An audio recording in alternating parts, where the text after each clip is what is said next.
Сен аспанның жылағанын көрдің бе? Кемсеңдетіп иегін. Қабағынан қайғы жауып жердің де сәл аяңдап, маңдайынан сүйерін. Сен бақыттың жылағанын көрдің бе? Болмашыға тымсынып, мезеттердің тағдырдан да өр мүлде тұманына тұншығып.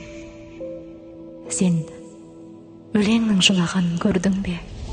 Сезімді шер уғылып, ақтарарын біледі алмай шерікімге көкіректе булығып. Көздерімнің жылағанын көрдің бе? Күлге айналып өр демім, біледі алмай бағым кімнен, сор кімнен, ол жанымды көргенің. Бәр жылайды екен, көрдің бе? Ал мен тым көп жылаймын. Көздің жасы жаратылған мөлдірден, мейірімі Құдай.